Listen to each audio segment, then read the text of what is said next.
Physics, जिसमें अब हम क्या देखने जा रहे हैं कि जो भी सीनेट के जो भी सवाल आ सकते हैं उन सब के बारे में। तो सबसे पहला है कि साइन एक्स डी एक्स क्या होता है? तो समाकलन साइन डी एक्स को हम जब करते हैं तो वो माइनस का कॉस एक्स हो जाता है, और अगर कॉस एक्स डी एक्स होता है हमारा समाकलन में तो हो जाता है हमारा साइन एक्स, और वो प्लस में होता है, ठीक है। और प्लस सी हम लगा देते हैं जो कि शायद नेतांक है। अब हमें पता है v जो होता है वो समानुपाती किसके होता है? I के, है ना, धारा के। तो जब हम समानुपाती का चिन्ह हटाते हैं तो क्या आता है? R आता है, यानी कि I जो है हम कह सकते हैं V बटे में R होता है, ठीक है, या V is equal to I R. अब कार्य क्या होता है? कार्य शून्य होता होगा बल विस्थापन के लंबवत हो। जब बल और विस्थापन क्या हो? आपस में लंबवत हो। कार्य क्या होता है? बल गुणा में विस्थापन, W क्या होता है हमारा? F गुणा में dx। तो x और f अगर क्या हो, क्योंकि इनके बीच में डॉट होता है ना, डॉट डॉट प्रोडक्ट से क्या बनता है? कॉस, और क्रॉस प्रोडक्ट से बनता है साइन। तो यहाँ पर कॉस थीटा जो कितना हो जाएगा? 90 डिग्री। तो वो कितना हो जाएगा हमारा? जो कार्य हो जाएगा वो हो जाएगा 0, अगर दोनों आपस में लंबवत हो, ठीक है ना। अब यहाँ पर रिस्टोरिंग फोर्स के बारे में दे रखा है, जैसे इलास्टिसिटी है, या फिर हम कह सकते हैं सिंपल हार्मोनिक जो मोशन है, उन दोनों में ये चीज़ काम करती है कि जब हम किसी वस्तु को खींच रहे हैं तो उसके पीछे एक बल लगता है पीछे की तरफ उसे खींचने के लिए, ठीक है। उसे बोलते हैं रिस्टोरिंग फोर्स, जो कि जो कि समानुपाती होता है किसके? उसके विस्थापन के। और विस्थापन भी कैसा होता है? माइनस में होता है, यानी कि उसके विस्थापन के समानुपाती हम कह सकते हैं। और जब समानुपाती का चिन्ह हटता है तो के आता है, यानी कि रिस्टोरिंग फोर्स एफ जो बल लग रहा है यहाँ पर सिंपल हार्मोनिक मोशन में भी, वो क्या होता है हमारा? बराबर होता है माइनस के एक्स के, ठीक है। अब एक और चीज़ है, देखो, जब हम किसी वस्तु को ऐसे छोड़ देते हैं तो उस पर जो ग्रेविटी लगती है वो क्या होती है? mgh होती है, ठीक है, जिसे हम पोटेंशियल एनर्जी भी बोलते हैं। जब ग्रेविटी के उससे हाइट किसी वस्तु को m द्रव्यमान की हो तो उसे हम उठाते हैं, ठीक है, वजह रखी रहती है तो उससे पोटेंशियल एनर्जी उस पर लगती है, या हम इसको कह सकते हैं जो ग्रेविटी के अधीन होती है, हम ग्रेविटेशनल पोटेंशियल एनर्जी कह सकते हैं, जो कि होती है mgh होती है। यानी कि जब हम जी बढ़ाएंगे तो एच भी आपस में बढ़ेगा। और मैक्स ऊंचाई कब होगी? जब जी, है ना, जी सबसे ज़्यादा होगा उस वक्त पे, यानी कि एच ऊंचाई पर, सबसे हाईएस्ट ऊंचाई पर भी जी क्या होगा? मैक्सिमम होगा, ठीक है ना। अब दाब क्या होता है? दाब हमारा होता है एफ बटे में ए, ठीक है ना। तो यहाँ पर एक और चीज़ है, इसका मात्रा क्या होता है? पास्कल होता है, ठीक है, और इसे हम न्यूटन प्रति मीटर स्क्वायर भी कह सकते हैं। अब P V is equal to में क्या होता है? एन आर टी होता है। टी अगर कांस्टेंट हो तो पी वी क्या हो जाएगा? एन आर कांस्टेंट तो 0 के बराबर हो जाएगा। तो हम कह सकते हैं कि जो हमारा प्रेशर है वो आयतन के समानुपाती हो जाएगा, ठीक है ना। मैग्नेटिक फील्ड की दिशा जब हम निकालते हैं, किसी मैग्नेटिक फील्ड की दिशा, ठीक है ना, फोर्स की, है ना, उसकी मैग्नेटिक फील्ड की, तो उसके लिए हम क्या यूज़ करते हैं? थंब, फ्लेमिंग का राइट हैंड का थंब, नहीं, फ्लेमिंग राइट हैंड का थंब यूज़ करते हैं, ठीक है ना। जैसे अगर मान लो धारा इधर बह रही है तो उस तरफ उंगली फहराएंगे, और जो अंगूठा होगा वो हमारी दिशा बताएगा। इंड्यूस प्रेरित धारा जो होती है, प्रेरित धारा जिसे हम प्रेरकत्व जो हमारी वो होती है ना, उससे यानी कि उसकी धारा को बताने के लिए हम किसका लॉ यूज़ करते हैं? लेंस लॉ यूज़ करते हैं, ठीक है ना। अब टॉर्क क्या होता है? देखो, टॉर्क जो होता है हमारा, ठीक है ना, वो क्या होता है? टॉर्क बहुत सारे प्रकार के होते हैं, ठीक है। जैसे कि अभी हमने टॉर्क देखा था जो कि होता है क्या होता है टॉर्क? तो बहुत सारे टॉर्क के फॉर्मूले होते हैं, हम उसको एक जगह यहाँ पर लिख लेंगे। तो अभी यहाँ पर क्या कह रहे थे? जब हम किसी मान लो टॉर्क हमारा 0 हो जाए, ठीक है, तो बल आघूर्ण 0 हो जाए तो उस वक्त क्या होता है? कोणीय संवेग क्या हो जाता है? संरक्षित हो जाता है। तो जब बल आघूर्ण 0 होता है तो कोणीय संवेग संरक्षित रहता है, और ये बल आघूर्ण भी कैसा होना चाहिए? एक्सटर्नल होना चाहिए, ठीक है ना। तो dl/dt क्या हो जाएगा हमारा? कांस्टेंट हो जाएगा, कोणीय संवेग, सॉरी, कोणीय संवेग dl क्या हो जाएगा? कांस्टेंट हो जाएगा। हुक्स लॉ क्या होता है? जो इलास्टिसिटी का होता है, जो कि छोटी विकृतियों के लिए लगता है, ये बस याद रखना, छोटी स्ट्रेन्स के लिए, विकृतियों के लिए हुक्स लॉ लगाया जाता है, ठीक है ना। अब यहाँ पर ई क्या होता है? देखो, एनर्जी क्या होता है फोटोन के लिए? एच म्यू होता है, म्यू, और इसको एफ भी हम कहते हैं, जो कि किसके बराबर? सी बटे में लैम्बडा के बराबर होता है। तो हम ये कह सकते हैं एनर्जी जो है व्युत्क्रमानुपाती है लैम्बडा के, और जो हमारा वी होगा, क्योंकि वो किसके समानुपाती? ई के, तो यहाँ पर हम कह सकते हैं लैम्बडा जो है वो वी के भी समानुपाती होगा। और आगे हम एक और फॉर्मूला देखेंगे, वेग का, जो कि बराबर किसके हो जाता है, लैम्बडा गुणा में फ्रीक्वेंसी के। तो उससे हम वेग या लैम्बडा या ऐसी चीज़ें निकाल सकते हैं, ठीक है ना। अब यहाँ पर यानी कि हम कह सकते हैं कि जब फ्रीक्वेंसी बढ़ाएंगे तो यहाँ पर वेव लेंथ क्या होगी, वो घटेगी, और वेव लेंथ बढ़ाने पर फ्रीक्वेंसी कम होगी। अब टेस्ला जो होता है वो मैग्नेटिक फील्ड का जो है हमारा मात्रक होता है, और इसका एक और मात्रक होता है टेस्ला के अलावा, जो कि हमारा क्या होता है, गॉस होता है। और ये एक टेस्ला में 10⁴ गॉस हो, 10⁴ गॉस, ठीक है, ये चीज़ याद रखना है। एक कण पर स्थिर बल F लगाया जाता है, जिससे वो विराम से चलना शुरू करता है। समय t के बाद उस कण की शक्ति क्या होगी, तो शक्ति का जो फॉर्मूला है P, वो क्या होता है, F गुणा में V होता है। V हमारा क्या वेग है, वेग क्या होता है हमारा, जो वेग हम ये कह सकते हैं, वेग तो वही है ना कि मीटर प्रति सेकंड, है ना। तो हम ये कह सकते हैं यहाँ पर वेग बराबर हम क्या कर सकते हैं, जैसे ए हमारा त्वरण है, वो क्या था, वेग में परिवर्तन। तो हम कह सकते हैं A गुणा में T क्या हो जाएगा, वेग हो जाएगा, क्योंकि यहाँ पर हमें क्या पूछ रहा है, F बल लगाया, तो F के मतलब कि एक हमें फॉर्मूला बनाना नया, तो हम कह सकते हैं F हो जाएगा। और हमें ए क्या होता है, F इजिकल टू एम में से हम ए निकाले, F बटे में m, तो F² और बटे में m t हो जाएगा। तो यहाँ पर अब काइनेटिक एनर्जी, और जब हम उसको विद्युतिक फ्लक्स बोल सकते हैं, या नहीं, इसको हम बोलते हैं जो हमारा देहली आवर्ती होती है। तो देहली आवर्ती क्या होती है, h म्यू होती है, बराबर किसे, h म्यू। और जब हम इसमें काइनेटिक एनर्जी जोड़ देंगे तो काइनेटिक एनर्जी प्लस देहली आवर्ती बराबर किसके हो जाएगा, h म्यू के। और जो हमारी देहली आवर्ती अगर हमें काइनेटिक एनर्जी निकालें तो उसको हम इधर ले जाएंगे, माइनस हो जाएगा। तो ऐसी क्वेश्चन है, किसी धातु की थ्रेशोल्ड फ्रीक्वेंसी V0 है, यदि उस पर आवर्ती μ2 μ0 का प्रकार डाला जाए तो उत्सर्जित इलेक्ट्रॉन की अधिकतम गतिज ऊर्जा K मैक्स क्या होगी। तो यहाँ पर K मैक्स काइनेटिक एनर्जी पूछ रहा है, तो उसके लिए, और हमें यहाँ पर V का म्यू का मान दे रखा है 2 μ0 दे रखा है। तो हम जब इसको उधर भेजेंगे, ठीक है ना, तो क्या हो जाएगा, जो हमारा देहली आवर्ती होती है h म्यू नॉट होती है, और हमें म्यू का नाम मान दे रखा है, तो हम यहाँ पर रख देंगे 2 म्यू नॉट, तो यहाँ से a कट जाएगा, यानी कि h म्यू नॉट हमारा काइनेटिक एनर्जी आएगी। अब यहाँ पर एक और चीज़ है, लैम्बडा जो होता है वो बराबर किसके होता है, हमारा h/p के। ये चीज़ याद रखनी है। h हमारा यहाँ पर प्लांक्स नेतांक कह सकते हैं, और जो बटे में p वो है हमारा संवेग, और संवेग क्या होता है, m गुणा में v होता है, ठीक है ना। यानी हम कह सकते हैं कि जो हमारा लैम्बडा होता है, हमारा तरंग धैर्य होता है, वो किसके व्युत्क्रमानुपाती होता है, संवेग के और वेग के, ये हम कह सकते हैं। संधारित्र में ऊर्जा जो होती है वो क्या होती है, ऊर्जा के लिए हम संधारित्र में U इक्वल टू में हाफ CV² निकालते हैं, ठीक है ना। तो V यहाँ पर वही नहीं, V जो हमारा वो है वोल्टा है ना, वोल्टेज है, और C हमारा कैपेसिटेंस है, यानी कि ऊर्जा जो है संधारित्र में किसके व्युत्क्रमानुपाती है, हाँ, संधारित्र के और वोल्टेज के, ठीक है ना। अब एक और चीज़ है जिसे हम बोलते हैं VSKF, जिसे हम बोलते हैं कि अंतरिक्ष में जाने के लिए या दूसरे ग्रह को छोड़ने के लिए, है ना, एस्केप वेलोसिटी जिसे हम बोलते हैं, तो वो हमारा क्या होता है, √2gm/r होता है। ये चीज़ हमें याद रखनी है, √2gm/r होती है VSK।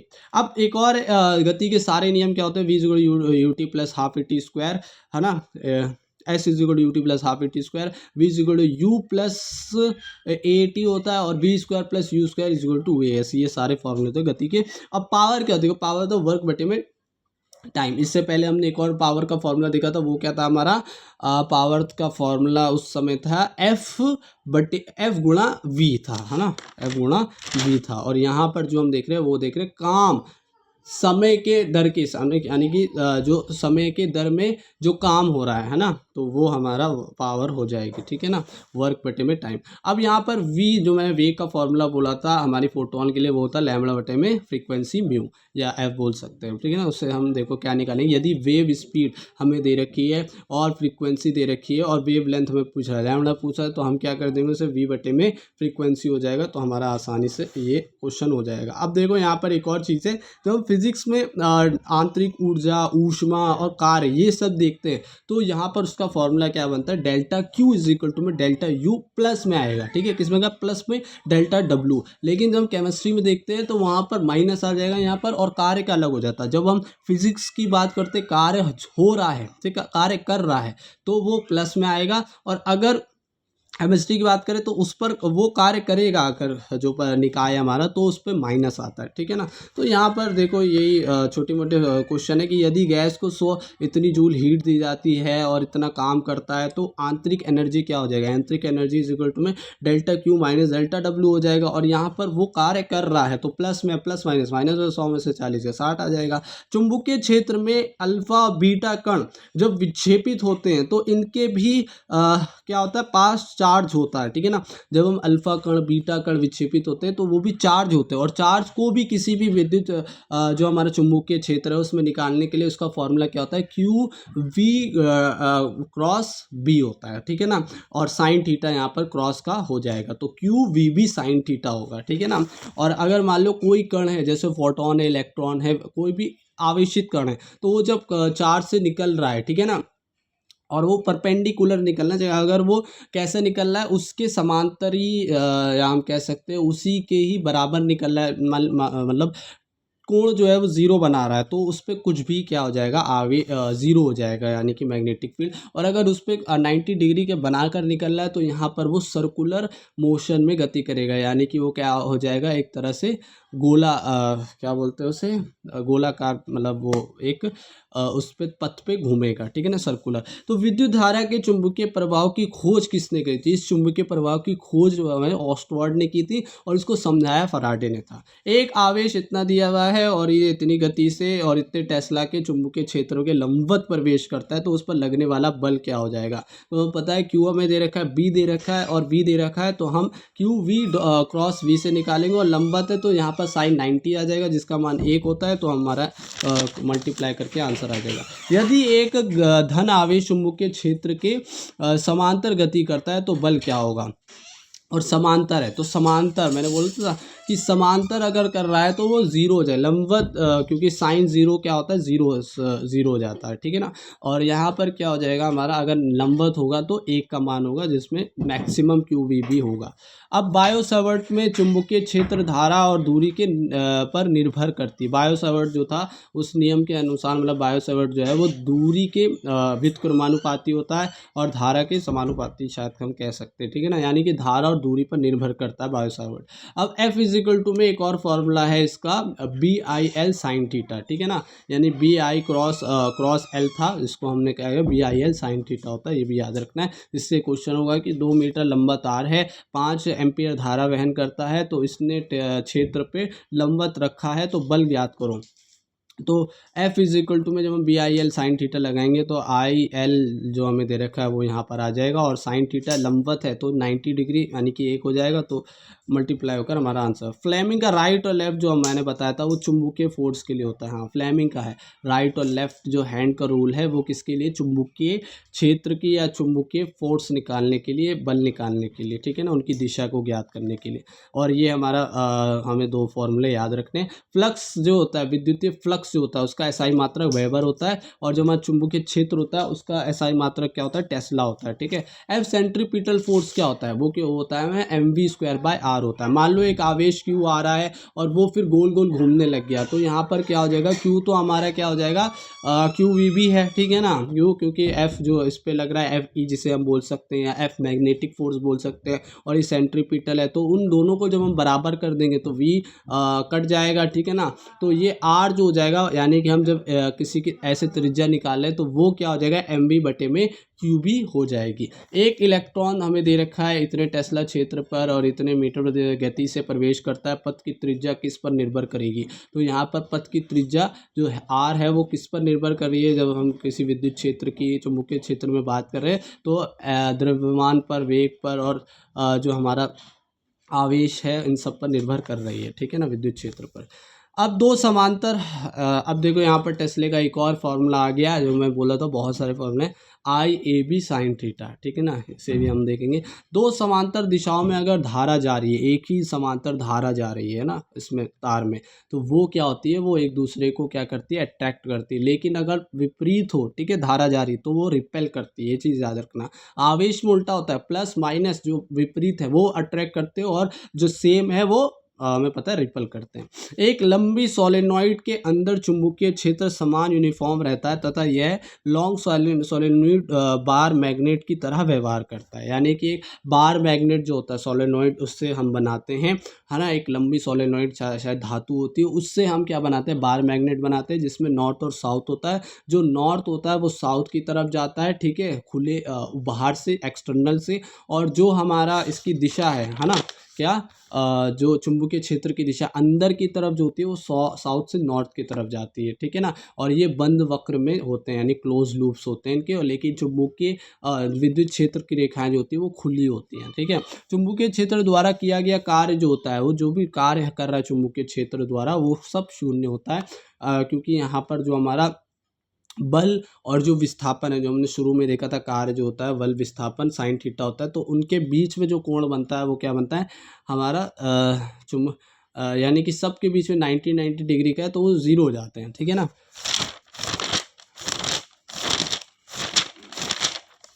अब हम देखेंगे दो बिंदु आवेश है +q और +4q हवा में 30 सेंटीमीटर की दूरी पर एक सीधी रेखा पर रखे गए हैं। छोटे आवेश +q से कितनी दूरी पर दोनों आवेशों के बीच शुद्ध विद्युत क्षेत्र शून्य होगा। तो जब भी ऐसा कोई सवाल आए कि जो आवेश है और वो इतनी दूरी पर रखे हुए हैं और एक और हम आवेश ला रहे हैं उनके बीच में, ठीक है, या रख रहे हैं कहीं पर, तो उसका जो है उसको कितनी दूरी पर रखेंगे, ये आवेश ज़ीरो हो जाए या बैलेंस हो जाए। तो उसके लिए एक फॉर्मूला होता है। कौन सा फॉर्मूला होता है हमारा, x जो दूरी निकालने के लिए इज इक्वल टू में √Q1 बटे में √Q1 प्लस √Q2 और गुणा में उसकी दूरी जो दे रखी Q1 और Q2 की, उससे गुणा कर दो, हमारा आंसर आ जाएगा, ठीक है।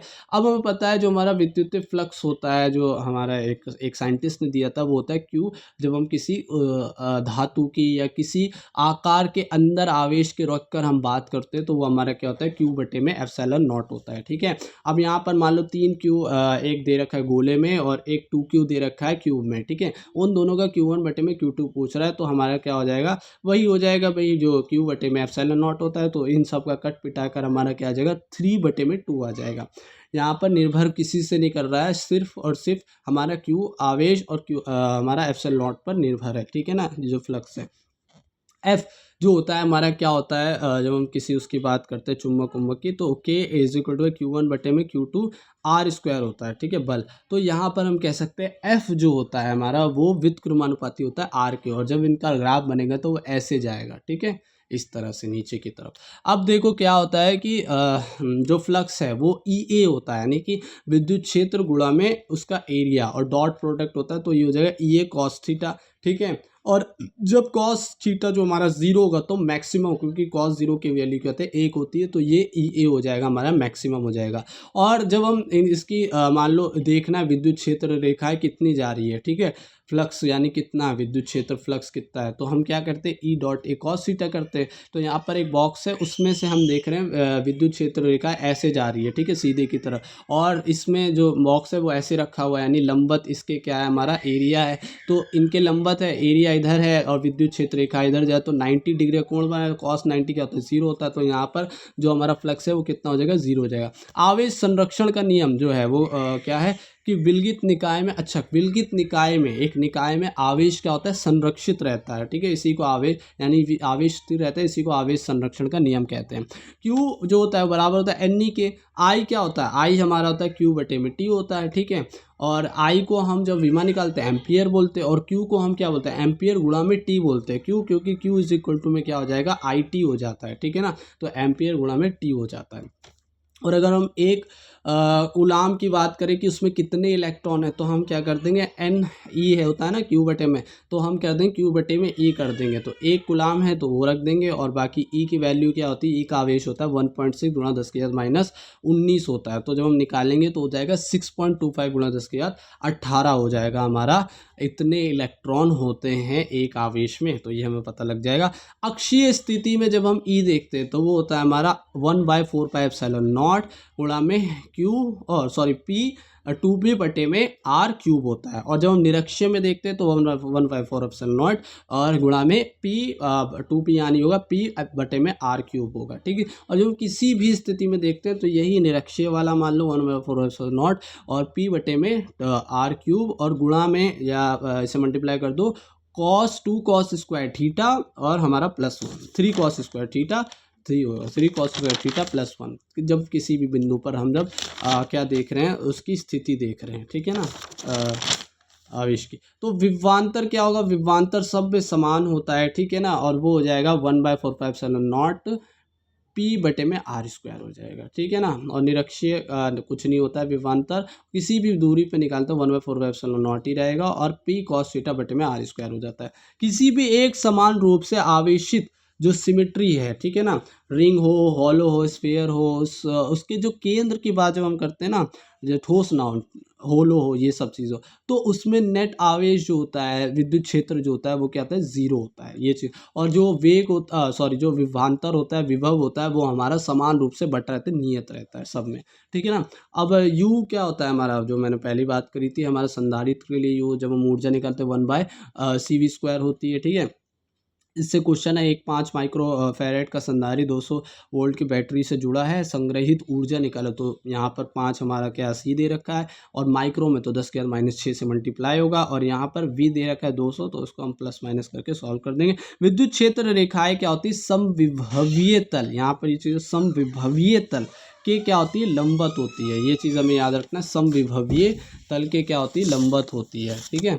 और एक क्यू माइक्रो कूलाम का आवेश घन के केंद्र पर रखा है, किसी एक फलक से निकलने वाले विद्युत फ्लक्स है, तो ये भी चीज़ मुझे समझ नहीं आई थी, बस मैं इतना पता, फ्लक्स जब हम किसी भी उसके लिए बात करते हैं फ्लक्स, तो हो जाता है Q/ε0। अब मान लो देखो साइन थीटा जब हम यानी कि किसी उसमें होता है, तो वो क्रॉस प्रोडक्ट से आता है, डॉट प्रोडक्ट से कॉस थीटा आता है।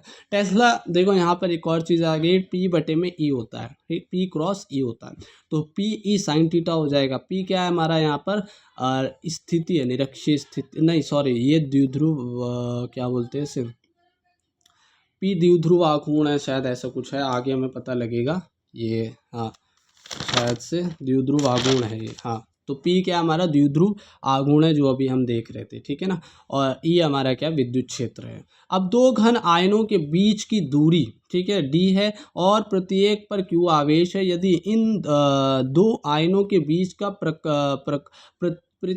प्रत्याकर्षण बल जो होता है F हो, तो प्रत्येक आयन में से कितने इलेक्ट्रॉन लुप्त होंगे, तो यहाँ पर F से हम निकालेंगे 1/4πε0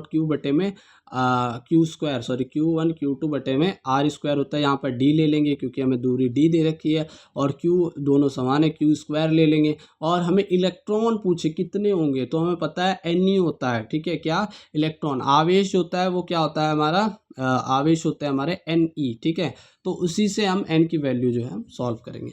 r त्रिज्या के किसी आवेशित चालक गोलीय कोश के केंद्र से 3r/2 दूरी पर विद्युत क्षेत्र E है, इसके केंद्र से r/2 दूरी पर विद्युत क्षेत्र क्या होगा, तो एक गोला है, ठीक है, आवेशित गोला है, उसकी दूरी पर जो हमारा 3πr2 पर E जो हमारा विद्युत क्षेत्र है, हाँ ठीक है, हो सकता है, लेकिन यहाँ पर क्या कह रहा है कि इसकी r दूरी है, ठीक है ना, त्रिज्या भी दे रखी है, लेकिन कह रहा है कि r/2 पर किसका विद्युत क्षेत्र क्या होगा, तो पता है r/2 यानी कि आधा, त्रिज्या का भी आधा, तो ये क्या हो जाएगा, गोले के अंदर आ जाएगा, तो यहाँ पर विद्युत क्षेत्र क्या हो जाएगा, 0 हो जाएगा। आप देखो यहाँ पर फिर से मैंने एक बार बना रखा है कि मान लो होलो है, ठीक है, तो उसके चारों तरफ आवेश होगा, बीच में कुछ नहीं होगा, ठीक है, तो आवेश बीच में क्या हो जाएगा, या विद्युत क्षेत्र क्या हो जाएगा, 0 हो जाएगा, ठीक है।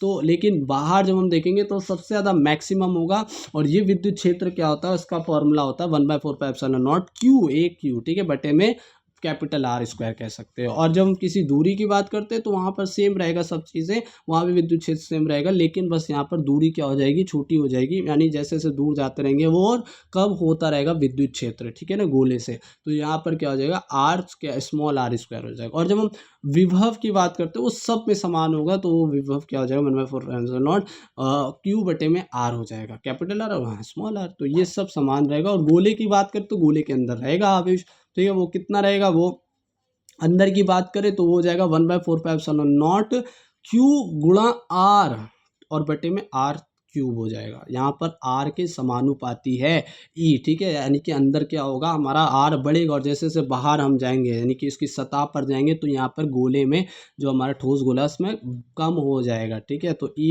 हमारा वही रहेगा 1/4πε0 Q बटे में R², जो हमारा इसका था, ठीक है ना, क्योंकि बाहर इतना था, और फिर जब हम दूर जाते रहेंगे तो वो स्मॉल आर हो जाएगा, ठीक है। और जब हम इनका ग्राफ देखेंगे, देखो जो हमारा खोखला गोला है तो उसमें तो पहले तो ज़ीरो था, ठीक है, कुछ नहीं बढ़ रहा था। जब हम उसके पृष्ठ पर, जब पृष्ठ से क्या हुआ, इसका सबसे ज़्यादा मैक्सिमम था, तो यहाँ पर ई मैक्सिमम होगा कहाँ पर, आर त्रिज्या पर, ठीक है। और जैसे जैसे हम त्रिज्या दूर लेते जाएंगे, आर होती जाएगी, वैसे वैसे विद्युत क्षेत्र कम होता रहेगा। लेकिन हम जब ठोस की बात करें तो उसमें पहले से ही बढ़ रहा था अंदर से, और फिर मैक्स कहाँ पर हो गया हमारा, जब हम उसकी त्रिज्या पर पहुँच गए, ठीक है ना, और फिर वो घटना स्टार्ट हो गया स्मॉल आर, ठीक है ना। तो ये हमारा विद्युत क्षेत्र और उसकी त्रिज्या स्मॉल आर से कंपैरिजन है, ठीक है।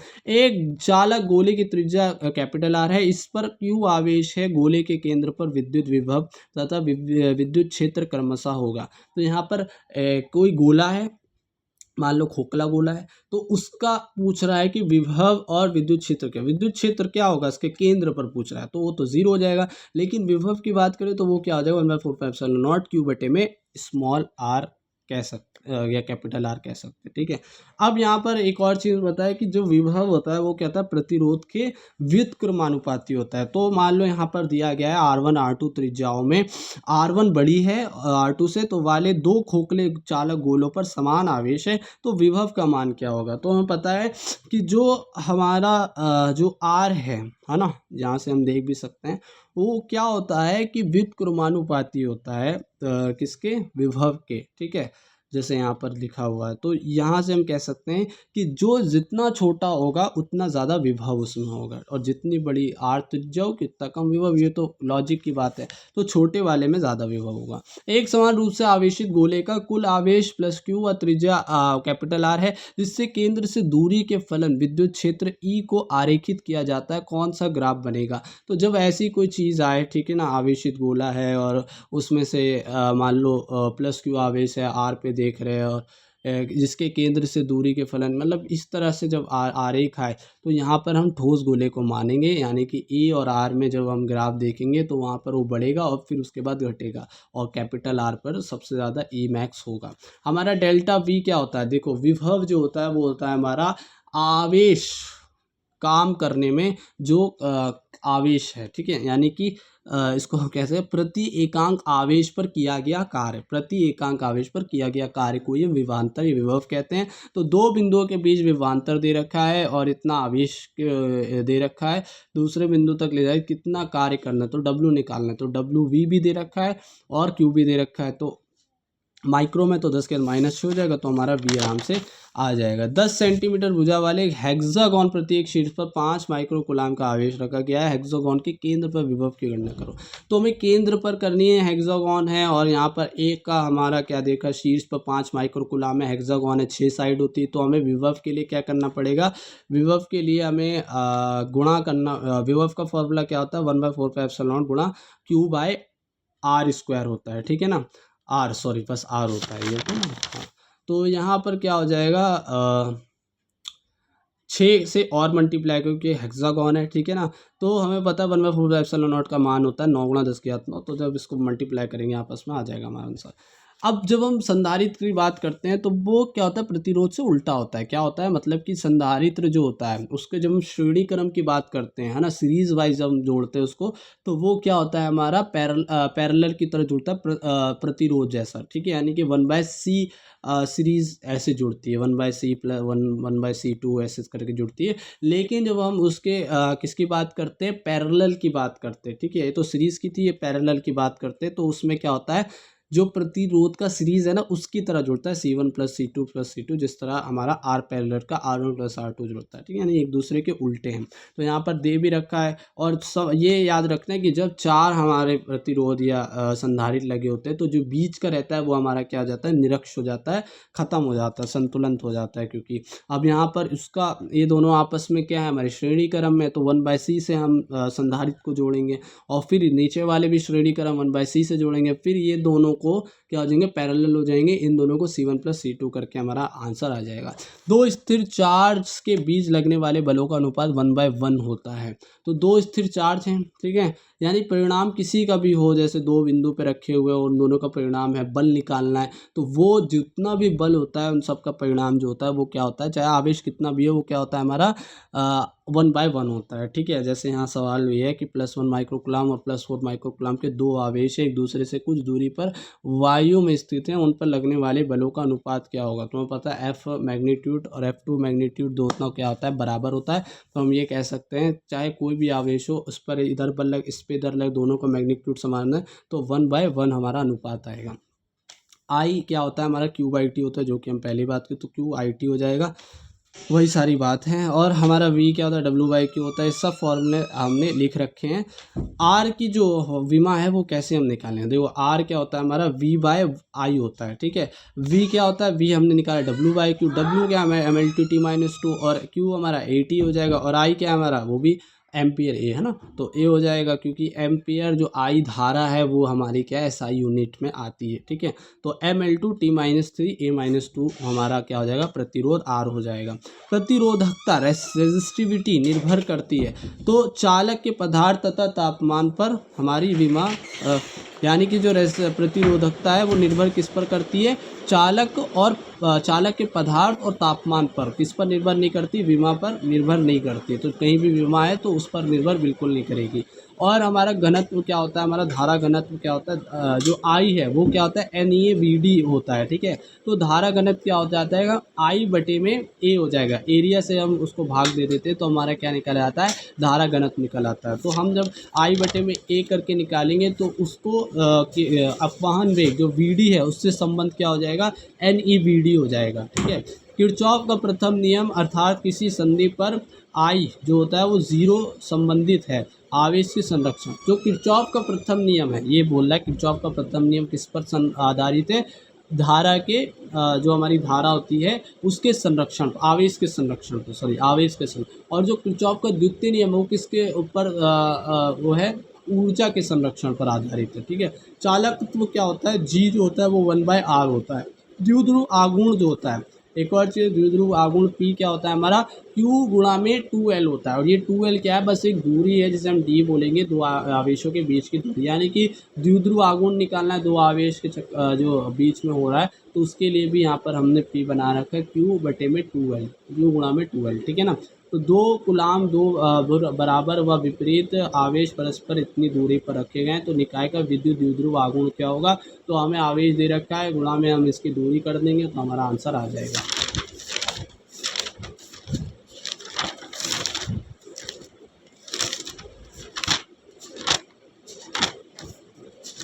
अब हम देखेंगे विभव चालक गोले में क्या होता है। जो विभव होता है वो गोले में क्या होता है, नियत होता है हमारा V, ठीक है ना। R जब अगर मान लो हमें कोई भी R0 निकालना है, R0 मतलब कि जैसे मान लो एक तार के प्रतिरोध दे रखा है हमें, इसको खींचकर लंबाई को 2 गुना कर दिया जाए तो इस नए तार का क्या होगा, यानी कि प्रतिरोध। तो अगर ऐसे दे रखा हो, किसी को खींचकर लंबा कर दिया, तो कितना खींचकर लंबा किया, 2 गुना किया ना, तो हम यहाँ पर क्या कर देंगे, n² गुणा R कर देंगे। R हमारा प्रतिरोध पहले था और n कितना कर दिया, 2 कर दिया, ठीक है। n क्या है हमारा 2, यानी 2 गुना किया ना, तो यहाँ पर 2² हो जाएगा और गुणा में 4 हो जाएगा, यानी 16 जो हमारा क्या है ओम आ जाएगा प्रतिरोध, ठीक है। और R इक्विवेलेंट निकालना है, यानी कि कुल प्रतिरोध निकालना है, तो क्या हो कि कैसे निकालते हैं कि किसी एक का प्रतिरोध का मान बटे में हमारी उसकी कुल संख्या। तो इस तरह से ये हमारे दो फॉर्मूले हैं जिससे हम प्रतिरोध आसानी से निकाल सकते हैं। जैसे कि एक तार का वक्र पृष्ठ क्षेत्रफल A है, लंबाई L है तथा प्रतिरोध R है, इसे एक वृत्त के रूप में मोड़ा गया है, इसके किसी व्यास के दोनों छड़ों के बीच प्रतिरोध क्या होगा। मान लो एक पहले तार था, ठीक है, इस इतनी दूरी थी L थी, उसमें प्रतिरोध R था, उसको मोड़कर गोला बना दिया, तो उसके सरकमफ्रेंस दोनों की जो व्यास है उसके बीच की जो दूरी है ना, अब उसका पूछ रहा है कि इसमें दोनों में कितना प्रतिरोध है, तो उसका जो प्रतिरोध है वो आधा हमारा व्यास है, इसका पूरे उसका, ठीक है ना, यानी पूरे प्रतिरोध का बढ़ गया ना, इसका R/2 हो गया, इसका R/2 हो गया। तो अब पूरा जो हमारा प्रतिरोध है वो कितना होगा, इसमें वो हो जाएगा R equivalent is equal to में एक का प्रतिरोध बटे में जो उसकी कुल संख्या है, तो 2 है, 2 ही हमें प्रतिरोध निकालना है, तो R/2 हो जाएगा। और गुणा में यहाँ पर हम क्या कर देंगे, 2 हमारा क्या है प्रतिरोध निकालना है, तो 2 से गुणा कर देंगे तो R/4 आ जाएगा। परिपथ में धारा का मान, यहाँ पर देखो परिपथ दे रखा है, तो उसकी विभव है। और इसमें देखो यहाँ पर हम क्या करते हैं कि जब हम ऐसे ट्राइंगल बना होता है तो एक साइड जो होती है इधर के कोने कोने, वो तो हमारे किस में होते हैं, हमारे सीरीज़ में होते हैं। तो ये आर है यानी प्रतिरोध है, वो तो आपस में सीरीज़ वाले जुड़ जाएगा। और जो हमारा पैरेलल है वो हमारा इस साइड वाला है, तो उसके लिए हम क्या करते हैं 1/r करते हैं, तो उससे हम ये निकाल लेंगे। और फिर हमें क्या निकाल, धारा I = V बटे में R होता है, V हमें दे रखा है, R हमने निकाल लिया। तो ये 2/2 से 2 मतलब 2 R दोनों का आ गया, तो हमारा I धारा क्या आ जाएगी, 1 आ जाएगी, 1 एम्पियर। अब F जो होता है मैग्नेटिक, उसके लिए Q क्या होता है हमारा V गुणा में B होता है। V हमारा वेग है, ये चीज़ याद रखना। और यहाँ पर हमें FC जो होता है FE जो हमारा किसके लिए होता है, FE हमारा होता है विद्युत क्षेत्र के लिए। तो वो हमारा कहते हैं Q गुणा में विद्युत क्षेत्र E, QE, ठीक है। F जो हमारा बल होता है, और हमारा मैग्नेटिक उसके लिए Q भी V भी हो जाएगा, ये हो जाएगा, ठीक है ना। तो जब हम ऐसा कोई सवाल आए कि एक आवेश QE वेग से चुंबकीय क्षेत्र B तथा E विद्युत क्षेत्र में गति करता है, इस पर लगने वाला बल क्या होगा, तो F हमें कुल बल निकालना है। इसमें विद्युत क्षेत्र भी है और इसमें हमारा चुंबकीय क्षेत्र वाला बल भी है, तो हम FE + FM कर देंगे, जिसमें हमारा आंसर आ जाएगा QE + QVB आ जाएगा। किरचॉफ का पहला नियम मैंने बोलता आवेश संरक्षण पर, किरचॉफ का द्वितीय नियम ऊर्जा संरक्षण है, और जो हमारा लेंस का जो नियम है वो भी किसके आधारित है, वो भी हमारा ऊर्जा संरक्षण पर आधारित है। व्हीटस्टोन जो ब्रिज है वो किसके लिए उपयोग किया जाता है, वो उपयोग किया जाता है अज्ञात R यानी प्रतिरोध को निकालने के लिए। B का हमारा फॉर्मूला क्या होता है, वो होता है हमारा चुंबकीय क्षेत्र है ना, उसका फॉर्मूला हमारा क्या होता है कि μ0 Ni बटे में 2R होता है हमारा, ठीक है। तथा चुंबकीय क्षेत्र क्या होता है, हमारी जो कुंडली की संख्या है उसके समानुपाती होता है, यानी n के समानुपाती होता है। एक इलेक्ट्रॉन को एक समान चुंबकीय क्षेत्र में क्षेत्र के अनुदिश प्रक्षेपित किया जाता है, तो इलेक्ट्रॉन अनुभव करेगा। हाँ, तो यहाँ पर कह रहे हैं कि जब हम इसको प्रक्षेप करते हैं विद्युत चुम्बकीय क्षेत्र में ई को, तो वो कितना प्रक्षेप करेगा, और अनुदिश है तो यहाँ पर QVB sin थीटा लगाएंगे, और अनुदिश में क्या हो जाएगा, थीटा 0 के बराबर है, तो हमारा क्या हो जाएगा sin थीटा 0 हो जाएगा, यानी कि 0 आएगा। गैल्वेनोमीटर को अमीटर में जब परिवर्तित करते हैं तो उसमें एक छोटा सा हमारा प्रतिरोध लगाते हैं, और कहाँ लगाते हैं, पैरेलल लगाते हैं, यानी समांतर क्रम में कम प्रतिरोध वाला लगाते हैं गैल्वेनोमीटर में अमीटर बदलने के लिए। क्यूरी क्या होता है, क्यूरीज टेम्परेचर क्या होता है, क्यूरीज टेम्परेचर क्या होता है, जो कि हमारा लोह चुंबकीय जो हमारे पदार्थ होते हैं उनको किस में बदलता है, अनुचुंबकीय पदार्थों में बदलता है, पैरामैग्नेटिक में बदलता है, किसको, हमारा फेरोमैग्नेटिक सब्सटेंस को। एक संधारित्र की प्लेटों के बीच की दूरी को दुगना कर दिया जाए तब धारिता क्या होगी, हमें पता है C जो होती है हमारी, है ना, वो क्या होता है हमारा, जब हम उसमें पदार्थ भर देते हैं, ठीक है, संधारित्र के बीच में, तो हो जाता है K ε0A/d, यानी कि जो C है वो व्युत्क्रमानुपाती D के है, और जब पदार्थ नहीं बढ़ा तो K ε0/d हम कह सकते हैं। यानी कि मान यही है कि जो संधारित्र है वो किसके व्युत्क्रमानुपाती, दूरी के होता है, और अगर हमने दूरी को बढ़ा दिया तो हमारा संधारित्र क्या हो जाएगा, आधा हो जाएगा, दुगुना कर दिया तो वो आधा हो जाएगा।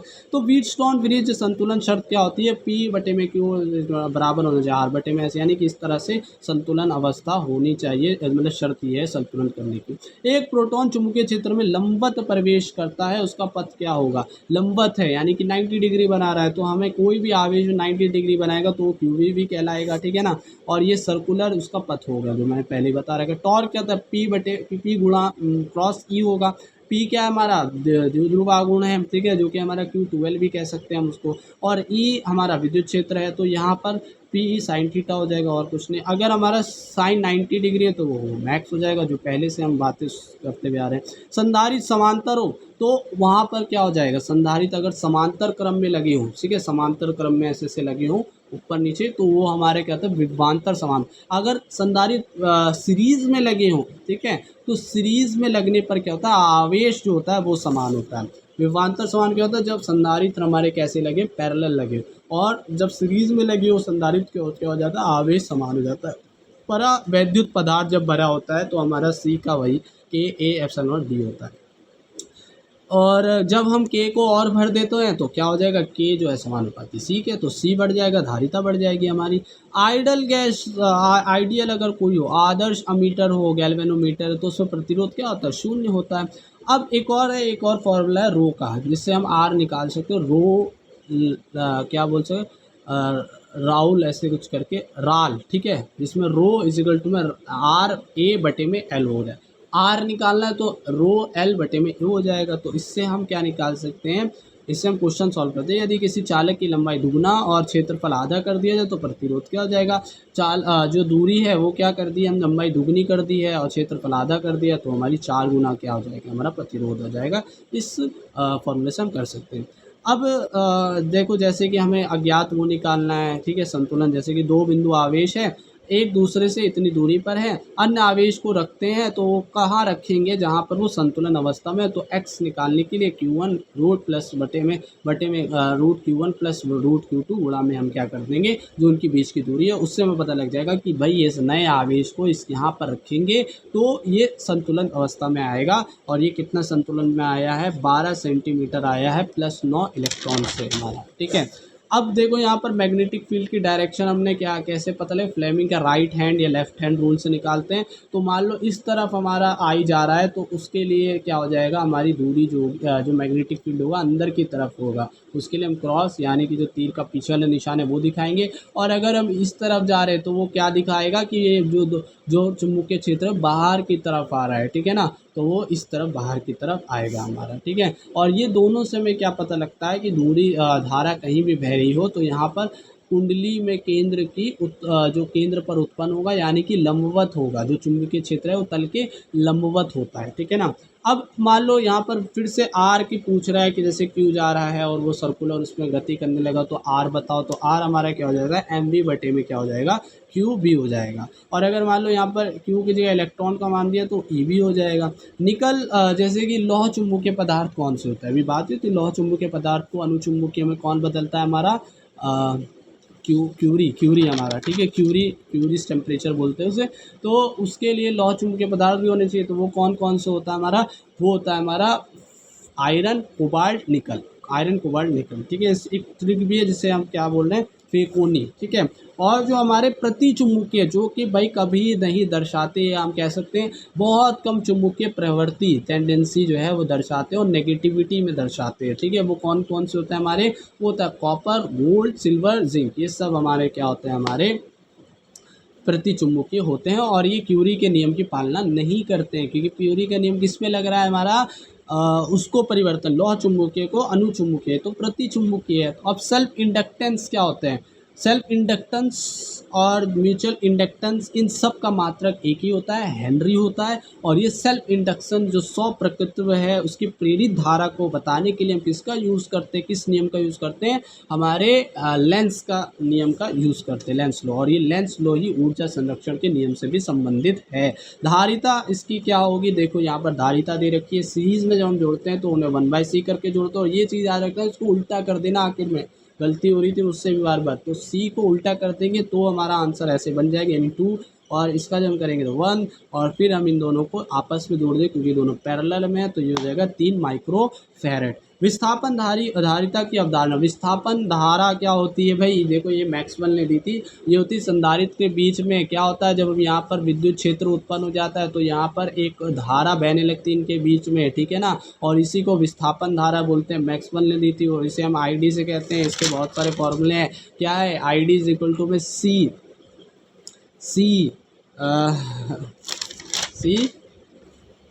क्या था, हाँ, सी डी वी बटे में डी टी, ये इसका एक फॉर्मूला है, सी डी वी बटे में डी टी, यानी कि हमारा जो कह सकते हैं विभव है उसकी दर के दर है ना, समय के हिसाब से दर जो होती है, ठीक है ना, तो वो हमारी क्या हो जाएगा, आई डी सी वी बटे में डी। और एक होता है एप्सिलॉन नॉट फ्लक्स बटे में हमारा क्या हो जाएगा, डी क्यू बटे में डी टी हो जाएगा। और ये कहाँ से आया, ई एम वी से हम कह सकते हैं, ई एम वी को जब हम गुणा कर देंगे एप्सिलॉन नॉट से तो हमारा क्या बन जाएगा, आई डी, यानी कि विस्थापन धारा हो जाएगी जो मैक्सवेल ने दी थी, ठीक है। इसके ऊपर अभी आते हैं हम धीरे धीरे। अब यहाँ पर कहाँ पर थे हम, हाँ, अब देखो आगे एसी करंट क्या होता है, जो कि उल्टा सीधा भाई कहीं भी भागता है दौड़ता है। तो उसके लिए हम कैसे पता लगाएंगे इसमें कितने वोल्ट का है वोल्टेज है। तो उसके लिए हम क्या यूज़ करते हैं, जो उसकी सबसे हाईएस्ट पॉइंट जाता है वो, ठीक है, उसको हम देखेंगे, यानी शिखर विभव को, वी नॉट को। और उसको जब हम भाग लगा देते हैं किससे, रूट 2 से, तो हमारा आर एम एस निकल आता है। आर एम एस मतलब होता है रूट मीन, जो हमारा मान होता है, ठीक है ना। तो हम इसे वी आर एम एस बोलते हैं। और आई के लिए भी, धारा के लिए भी यही हम यूज़ करते हैं, आई आर एम एस, जो कि आई नॉट बटे में रूट 2 होगी। और इसके लिए V R M S V not बटे में रूट 2 हो जाएगी। इससे हम पता लगा। एवरेज की बात करें तो भाई एवरेज नहीं निकलेगा, ज़ीरो आएगा एवरेज, तो इसीलिए हम मीन निकालते हैं। और इसीलिए जो भी हम घरों में देखते हैं वोल्ट का जो हम पता लगाते हैं, वो सब यही होती है हमारी आर एम एस से पता लगाते हैं। प्रतिवर्ती धारा स्रोत का शिखर वोल्टेज बराबर क्या होगा। तो यहाँ पर वी नॉट किसके बराबर हो जाएगा, वी आर एम एस गुणा में रूट 2 के आ जाएगा हमारा वी नॉट, यानी कि जो हमारा शिखर वोल्टेज है, ठीक है ना। आई जब हम बह रही है तो उसमें संधारित्र लगा देते हैं या फिर प्रतिरोध लगा देते हैं। इसी तरह से यहाँ भी एसी करंट में भी हम लगा सकते हैं, जिसको हम क्या बोलेंगे, धारित्य प्रतिघात बोलेंगे। संधारित्र का धारित्य प्रतिघात बोलेंगे, ठीक है। तो यहाँ पर एक्स सी क्या हो जाएगा, यहाँ पर इसका फॉर्मूला होता है हमारा 1/ओमेगा सी हो जाएगा, ओमेगा सी। और ओमेगा क्या होता है, ओमेगा होता है हमारा 2 पाई गुणा में 2 पाई गुणा में फ्रीक्वेंसी एफ, ठीक है। 2 पाई एफ सी होता है हमारा किसका, धारितीय प्रतिघात का, ठीक है ना। यानी कि फ्रीक्वेंसी के व्युत्क्रमानुपाती है हमारे क्या, धारितीय प्रतिघात। और हम ये कह सकते हैं धारितीय प्रतिघात क्या होता है, वी आर एम एस बराबर होता है आई आर एम एस। और इन दोनों के व्युत्क्रमानुपाती होता है हमारा क्या, जो धारित्य प्रतिघात है, ठीक है ना। तो हम ये कह सकते हैं कि जब धारित्य प्रतिघात बढ़ेगा तो इन दोनों का मान क्या हो जाएगा, घटेगा। और फ्रीक्वेंसी बढ़ेगी तो इसका धारित्य प्रतिघात का मान घटेगा। जैसे यहाँ पर सवाल है, एक प्रतिवर्ती स्रोत को एक संधारित्र से जोड़ा गया है, इसकी संचालित आवृत्ति घटाने से, आवृत्ति घटा रहे हैं, और ये जो संधारित्र है ना, जो हमारा धारिता प्रतिघात है, इसका क्या होगा, इसमें भी हमारा क्या हो जाएगा, जब इसको बढ़ाएंगे, सॉरी घटाएंगे आवृत्ति को, तो ये बढ़ेगी। और जब ये बढ़ेगी तो आप पूछ रहे हैं धारा का मान बताओ, तो धारा क्या हो जाएगा, धारा घटेगी भाई, ठीक है ना।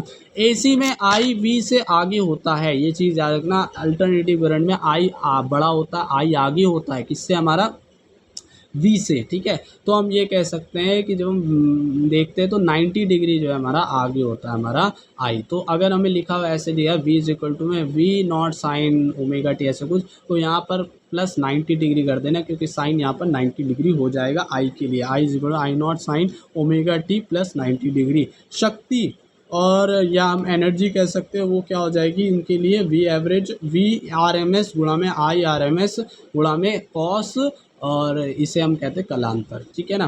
कोई लघु सिग्नल वोल्टता इतनी दे रखी है, किसी आदर्श संधारित्र के सिरों पर अनुप्रयुक्त की गई है, तब ऊर्जा क्या होगी। तो यहाँ पर v दे रखा है तो हमें e कर देंगे, और e क्या हो जाएगा, आगे रहता है साइन थीटा, साइन 90 डिग्री हो जाएगा। तो e के लिए हम यहाँ पर यही यानी ऊर्जा निकाल लेंगे जो पावर वाला था, तो वो हमारी क्या हो जाएगा, cos 90 हो जाएगा। cos 90 हमारा क्या होता है, cos 90 होता है 0, तो ये एनर्जी यहाँ पर 0 बहेगी।